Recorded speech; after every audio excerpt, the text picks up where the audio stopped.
Bom, pessoal, hoje nós vamos falar sobre a Cold Steel Pendleton Hunter. Primeira coisa, essa faca é da época em que a Cold Steel ainda pertencia ao icônico, né, dono dela, que por sinal está me fugindo o nome agora, mas eu vou lembrar, espero. Por que eu estou dando ênfase nisso?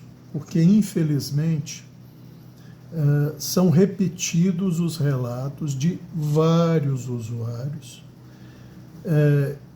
que têm Cold Steel há décadas, que após...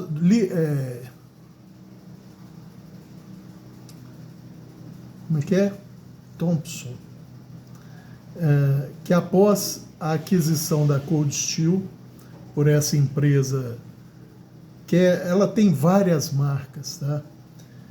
A qualidade do produto Cold Steel caiu. Não por causa do aço usado, nada disso. A manufatura. Eu não vou entrar nesse mérito, porque eu não tenho nenhum modelo novo da Cold Steel. Todos que eu tenho são em torno de 2009, 2010, por aí. Então, eu nada posso dizer a respeito disso, tá? Mas vamos lá, vamos nos ater ao presente produto, que é essa Cold Steel Pendleton Hunter. Primeira coisa, gente, é uma faca, assim, fora de série para caça, tá? Na minha opinião e para os meus usos, ela seria ainda melhor, pelo menos para mim e para os meus usos, se ela não fosse tão robusta, se não fosse tão espessa, tá? Para mim, entre 2,5 no máximo 3 milímetros estaria o ideal. Mas nós vamos ver que essas não são as medidas dela. E olha, eu gosto dela, tá? Ela fez alguns carneiros, pelo menos um porco, tá?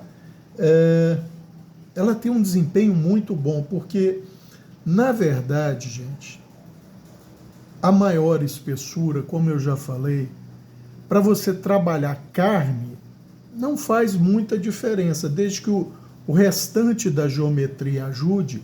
A espessura não é tão importante, porque a carne cede com facilidade. E nós vamos falar mais sobre isso na hora das observações dela no uso prático ao que se destina, tá? Alguns detalhes. Comprimento máximo dela, 21 centímetros. Comprimento da empunhadura, 12,5 centímetros. Comprimento de lâmina, contando esse ricaçozinho dela, 7,5 centímetros. Tá?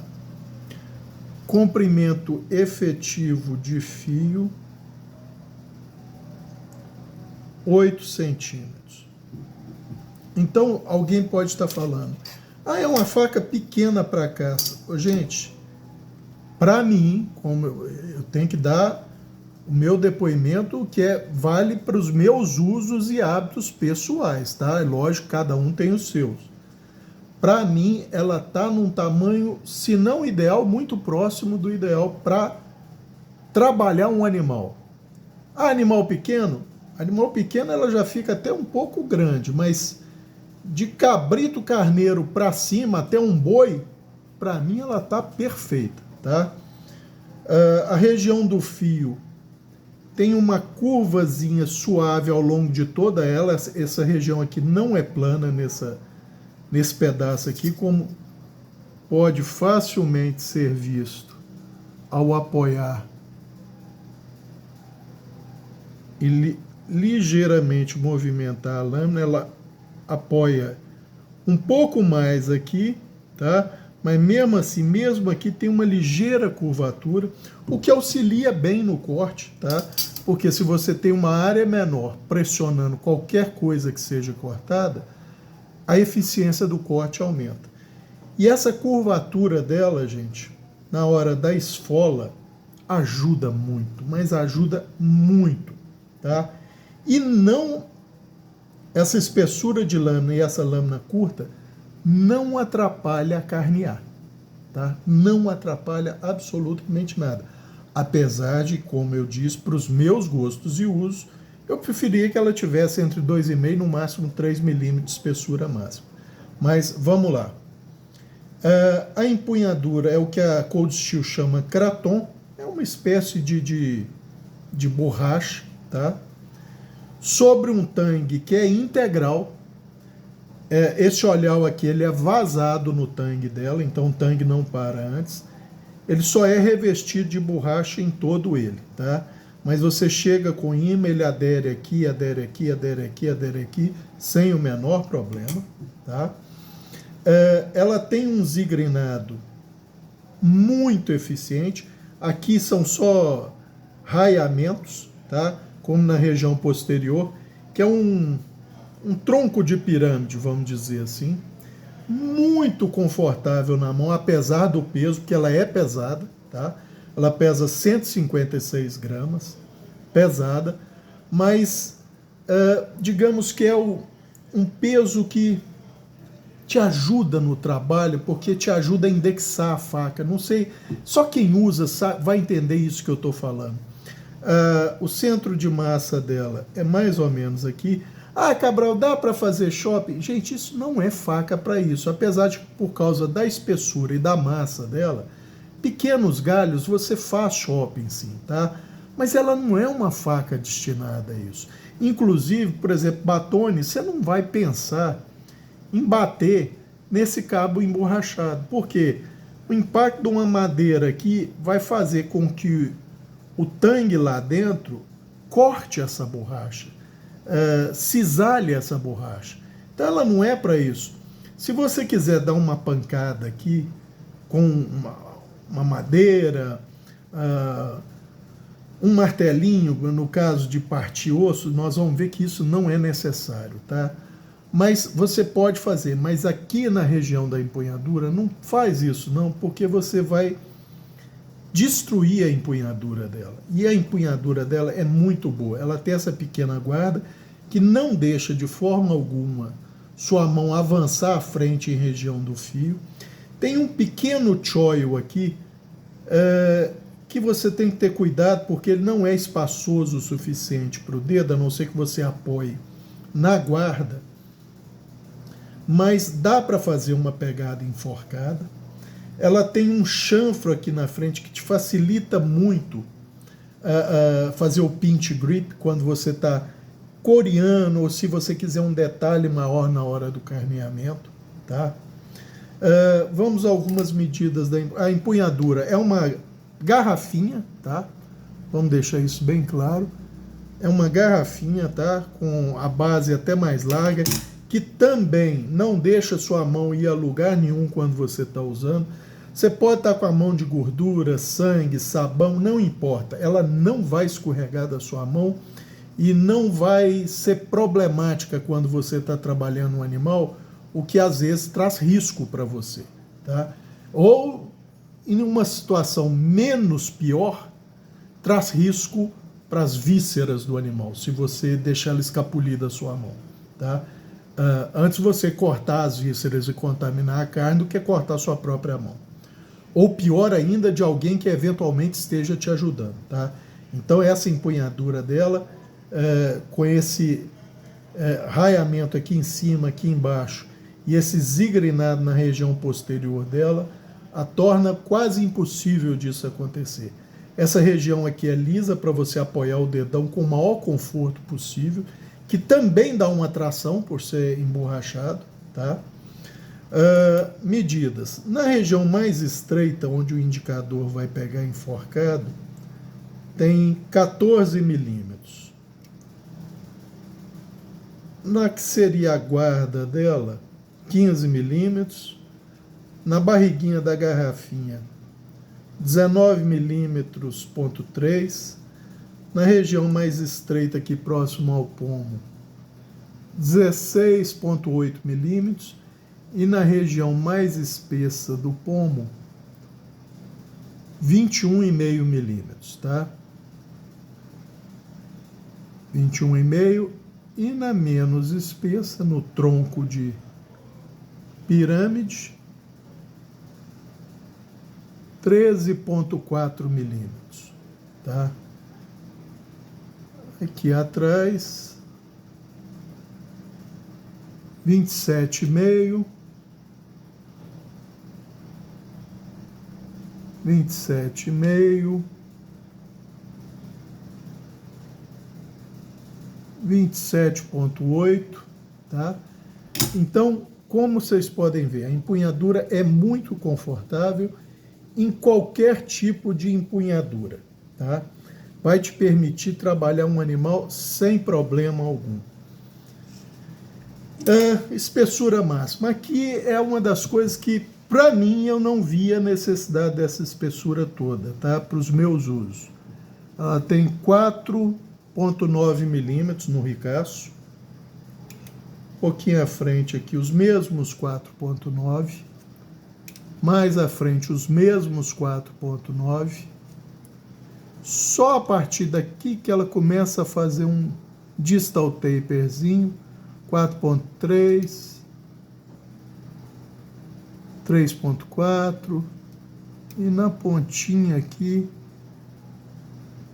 1,5, tá? Então vocês podem ver que o distal taper dela é só daqui para a ponta, tá? O que para trabalhar carne, gente, é o que eu estou falando, não faz diferença, tá? Nem te ajuda, nem te atrapalha, porque a carne cede, tá? Óbvio que alguns trabalhos em osso, para separar a carne de osso, se você tem uma lâmina mais fina e um pouco mais flexível, você faz melhor. Mas não tem trabalho nenhum que você não faça com essa lâmina. Paquímetro travado a 1 milímetro.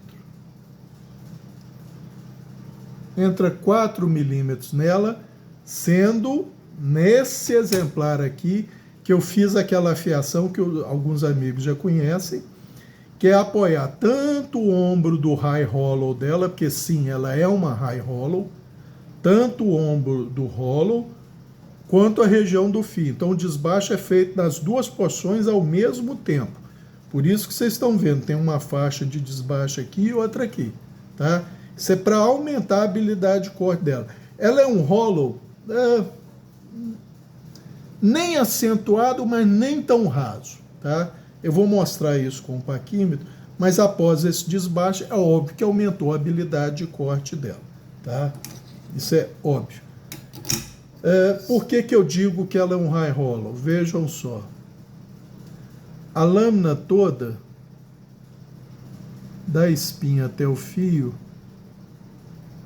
tem cerca de 2,7 centímetros, ou seja, 27 milímetros. A parte flat só dela agora tem menos de meio centímetro, menos de 5 milímetros, ou seja, só 1/5 da lâmina. 4/5 da lâmina é o do hollow, tá? Mesmo se a gente levar em consideração sem o desbaixo, os amigos vão ver onde começa aqui o desbaixo original dela, tem um risquinho aqui do ombro do hollow original. Ela teria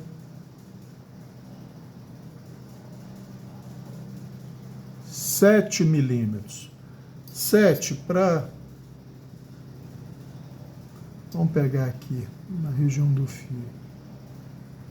7 para 28, 1/4, tá? Então, ela realmente é um high hollow, tá? Polimento, eu diria que espelhado, tá?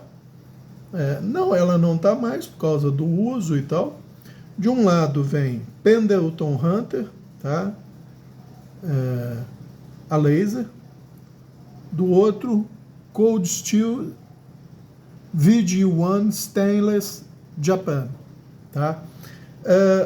Então ela é produzida no Japão. Todo mundo fala assim, Cold Steel é americana. Não, gente. A empresa Cold Steel é americana.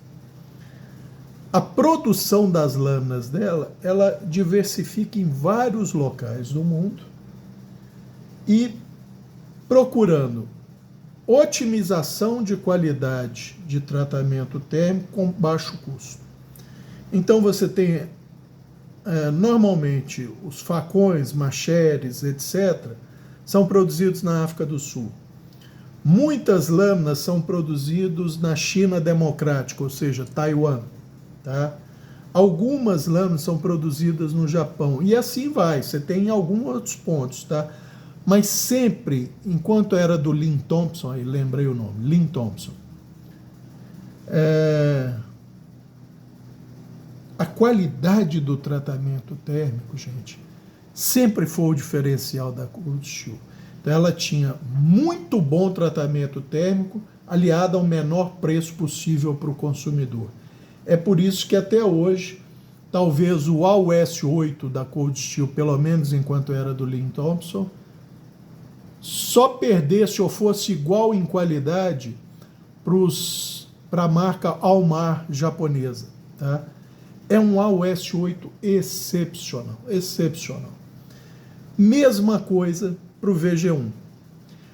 Cabral, o VG1 é melhor ou pior do que o VG10? Gente, na verdade, o VG1 é um passo antes do VG10. O VG10 é uma evolução, vamos dizer, do VG1. Se a gente quiser ser o mais prático possível, nós podemos colocar na mesma categoria de aço o VG1, o VG10, o 440C, o 440B e o 9 cromo 18 MOV. São basicamente o mesmo aço, com uma diferença mais marcante entre todos eles. O VG10 tem a adição de 1,5% de cobalto. Tá? O VG1 não tem cobalto, mas tem um pouco mais de níquel do que o VG10.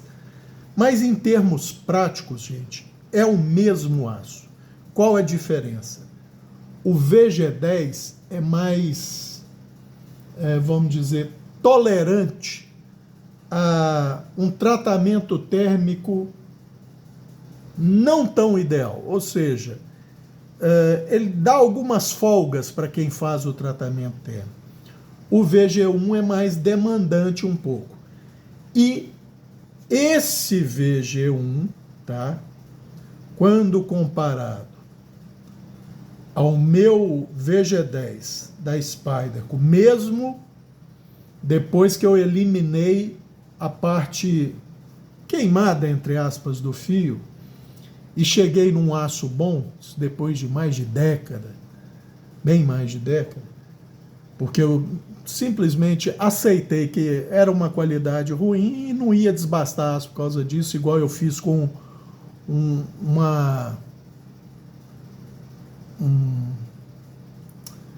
não é fake, gente, porque ele não tem as marcações da Spyderco.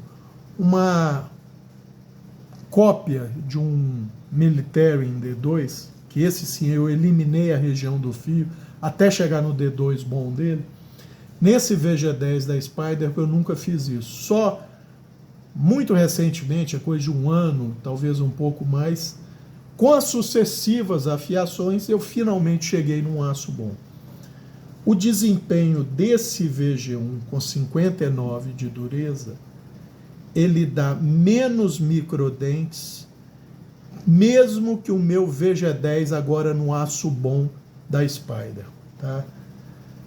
Significa que o tratamento térmico da Cold Steel, que é dado no Japão, onde é fabricada a lâmina, é muito bom, gente.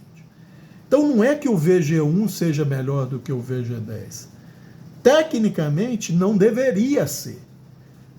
O que acontece é que, como ele exige protocolos de tratamento térmico mais estritos, porque o cobalto não dá essa folga, além disso, o cobalto ainda dá uma folga na questão da têmpera da lâmina, o que aqui a gente chama de revenimento, tá?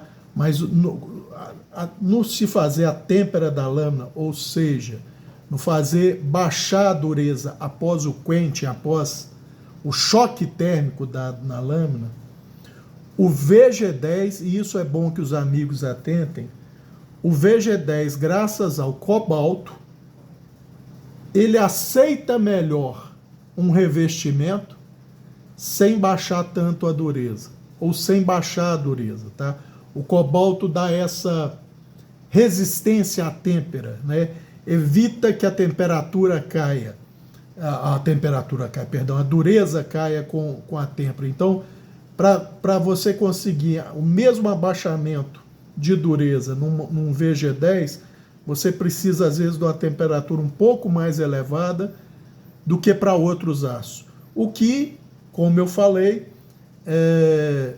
torna o VG10 um aço mais propício ao revestimento. Então, quem gosta de lâmina revestida, DLC, nitreto de titânio, etc., se essa lâmina for em VG10, você provavelmente vai ter uma lâmina praticamente ou quase tão dura quanto a mesma lâmina em aço exposto. Tá? Isso é um detalhe apenas extra.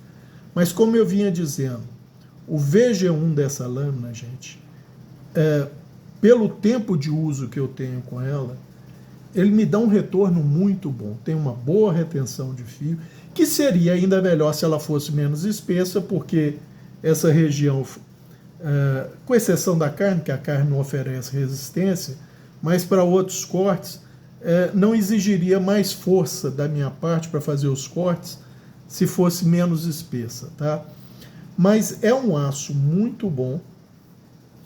É tão inoxidável quanto o 440C ou contra o mais inoxidável deles, que é o 9 cromo 18 MOV? Não. O nível de inoxibilidade é um pouco menor, tá? Mas ela, para uso prático, tá? No dia a dia, se você não riscá-la muito, ou se você polir quando você fizer o desbaste, que é coisa que eu não fiz aqui, ela vai ter uma resistência à corrosão que nunca vai te dar dor de cabeça, tá? Este olhar dela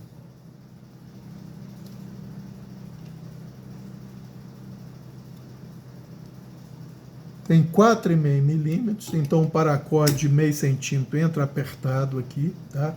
Arredondado, reentrado para dentro, tá? Ou seja, jamais vai cortar o seu paracorde.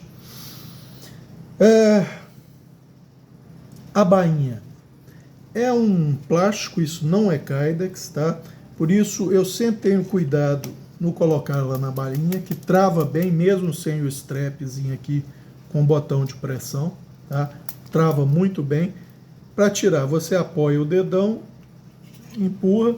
Eu faço o possível para o fio não pegar na região de plástico da bainha, tá? Nunca perdi o fio com ela por causa disso e também por causa do cuidado. O fio dela, gente, é isso aqui, ó.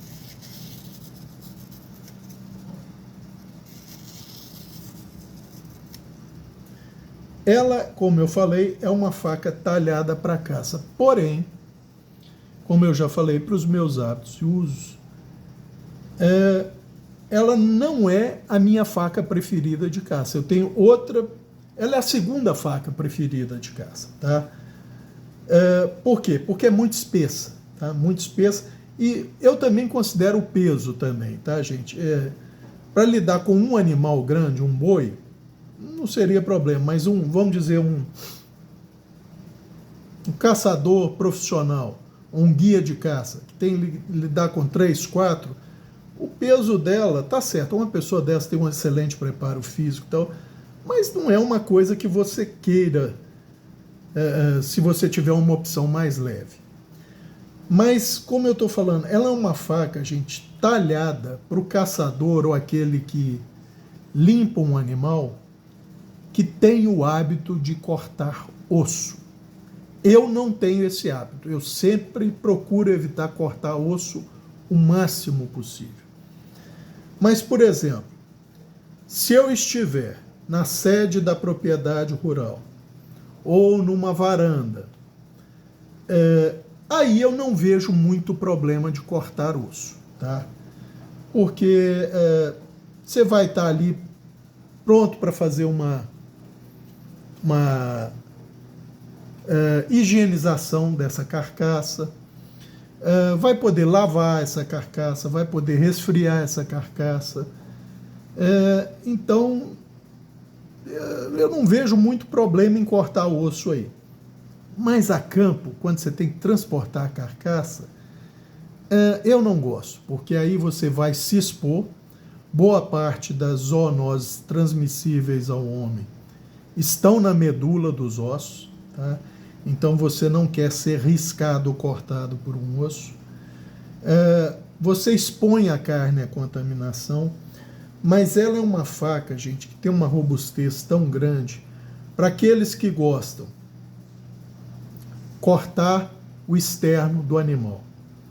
Isso às vezes eu acho aceitável dependendo da situação.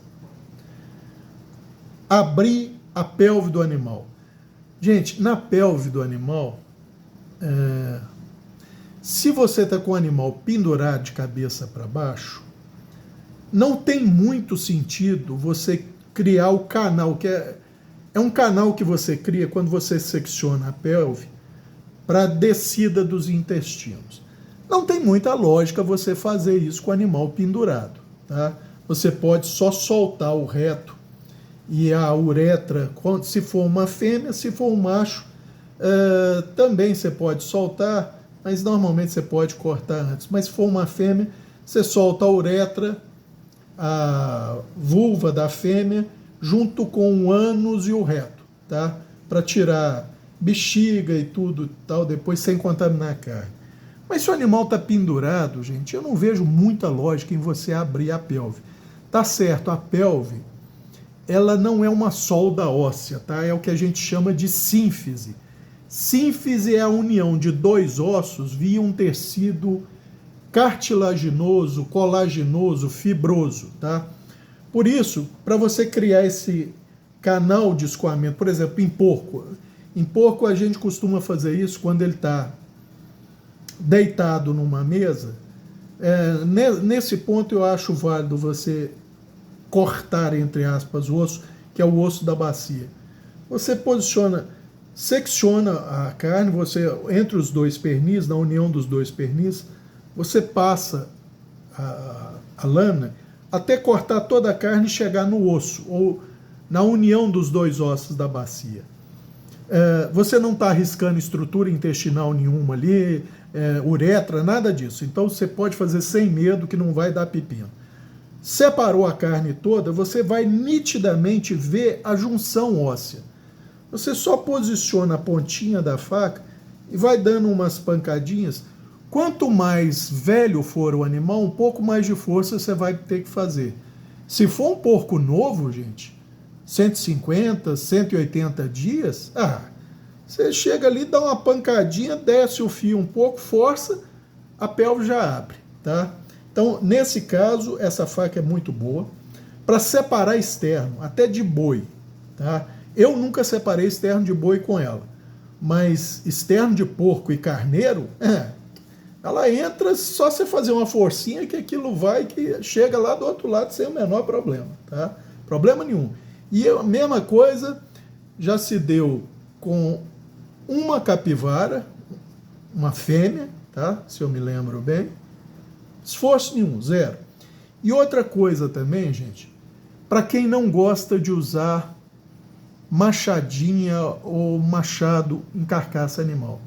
Por exemplo, você pode perfeitamente, se você quer remover as costelas, depois de você descarnar um pouco as costelas, ou se você não quiser, se você quiser tirar a costela com carne, você só abre o externo, abre um pouco as costelas e na porção interior, exatamente na ligação das costelas com a coluna vertebral, você risca com um pouco mais de força ao longo de todas as costelas, ao longo da coluna vertebral. Faz 1 ou 2 riscos com força, depois é só você abaixar a costela que ela solta todinho, como se soltasse um velcro ali. Tá? Não precisa dar facada, não precisa dar machadada ali, só fazer isso e um pouco de força. E quanto mais novo o animal, mais fácil é fazer isso, tá, gente? Então, essa faca de caça, eu acho ela simplesmente perfeita para quem gosta de cortar osso, ou precisa cortar osso. E separar a vértebra. Se você quer uma suã, por exemplo, separada com porção de pescoço, porção do lombo e porção dorsal final, é só você entrar com a lâmina entre as vértebras, faz o corte do tecido cartilaginoso e muscular que tiver, entra com a faca e aí usa a região da espinha para alavancar e deslocar, e ela separa fácil.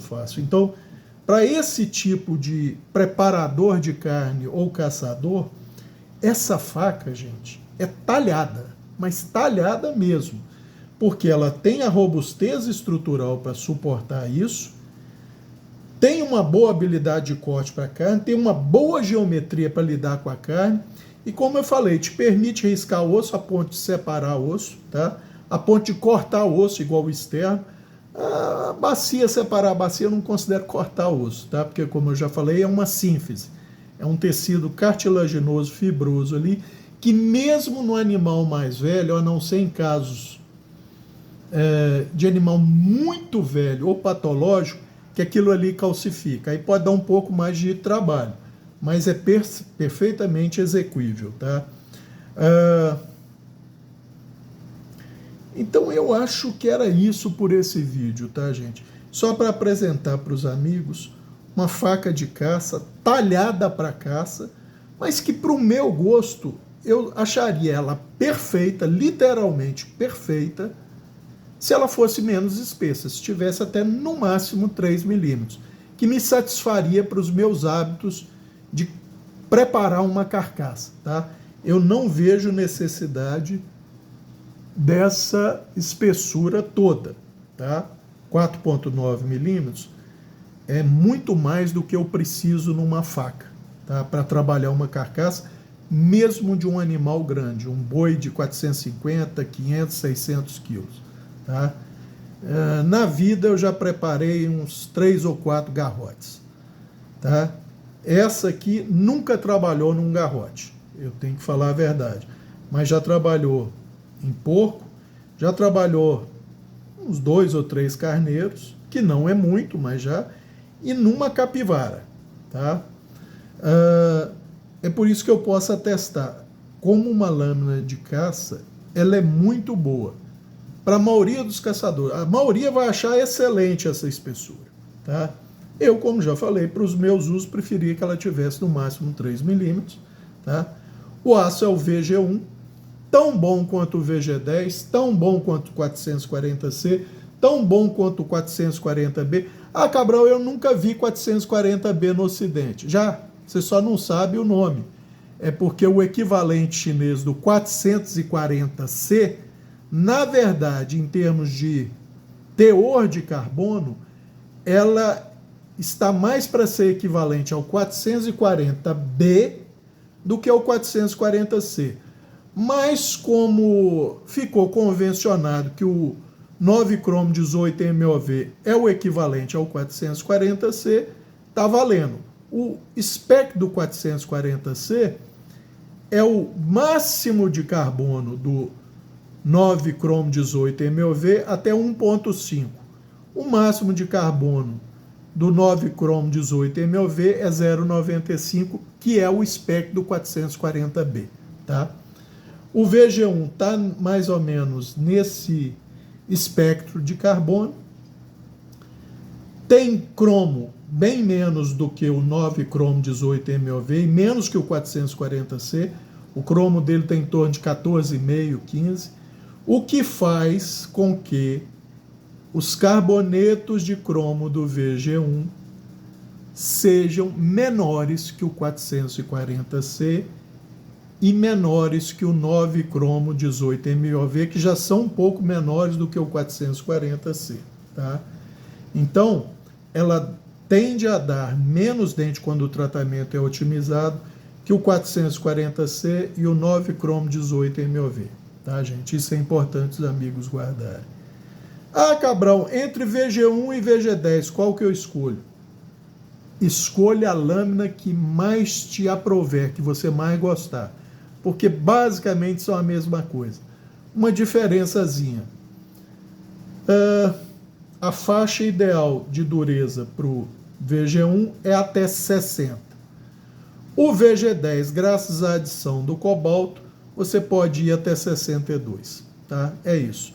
Mas o desempenho de ambos os aços vai ser basicamente o mesmo. Aliás, não só VG1 e VG10. VG1, VG10, 440C, 440B, 9 cromo 18 MOV. Tá? O desempenho deles, na prática, para o uso do dia a dia, para o que você precisar usar, vai ser basicamente o mesmo, com as pequenas diferenças. O VG1 aceita ser 1 ponto ou 2 pontos mais duro que a média do 440C. O 9 cromo 18 MOV aceita ser 2 pontos mais duro do que a média do 440C. E o VG10 aceita ser 3, às vezes 4 pontos mais duro do que a média do 440C. Tá? Por quê? Tamanho de grão, tamanho de carboneto, resistência à fratura. Por exemplo, o VG10 com 61 tem um pouco mais de tolerância à fratura que o 440C com 58. Tá? Mas esses detalhes, gente, para quem usa na prática não vai ver diferença. Tanto é que as famosas Randall eram em 440C, como acho que continuam sendo até hoje. Tá?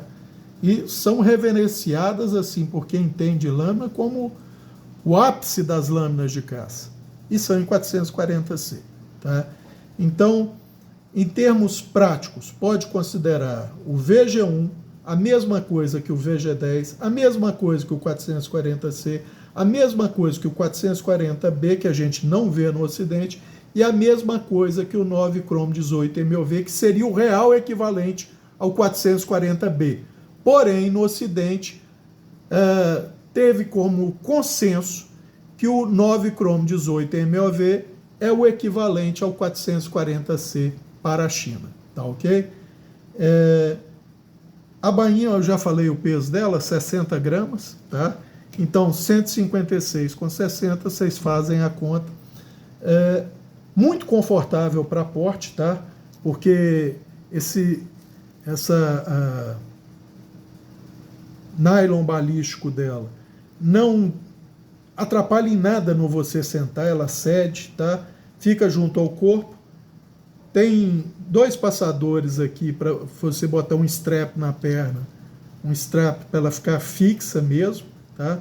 Então, como lâmina de caça, gente, fora de série. Ah, Cabral, e para bushcraft? O povo tem uma tara com esse tal de bushcraft que eu não entendo.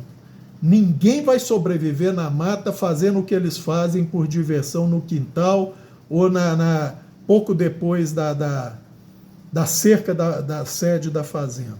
Mas ela aguenta.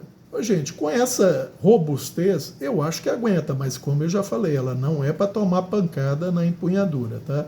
Mas se você quer usar para bushcraft, fica a critério, tá? Como eu já falei, o hollow dela não é tão acentuado, então ela tem uma boa robustez, mas ela é talhada para trabalhar com animal, com carcaça, tá? Principalmente para aqueles que gostam ou precisam cortar osso, tá? Eu não gosto de cortar, a não ser se eu estiver num ambiente extremamente controlado, seguro, que é da sede da propriedade, que é de uma varanda e tal, aí eu não tenho objeção, mas também não vejo muita necessidade. Eu espero que tenham gostado dessa lâmina. Não sei como são as atuais, já ouvi comentários desairosos sobre a atual qualidade dos Cold Steel. Não posso falar nem que sim, nem que não, porque nunca tive, nem vou ter em mãos, porque eu não pretendo adquirir outras, tá?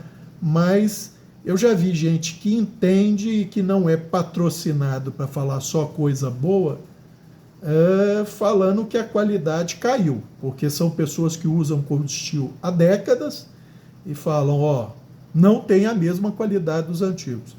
Eu não posso afirmar nem que sim, nem que não, mas eu digo que esses relatos vêm se repetindo com uma frequência meio assustadora, tá ok? Isso não é para desanimar ninguém de adquirir um cold steel, porque eles estão comparando, na verdade, gente, aços diferentes, tá? Porque comparar, por exemplo, um AUS 10 com um AUS 8 são dois mundos. A tolerância à fratura do AUS 8 é muito maior, tá?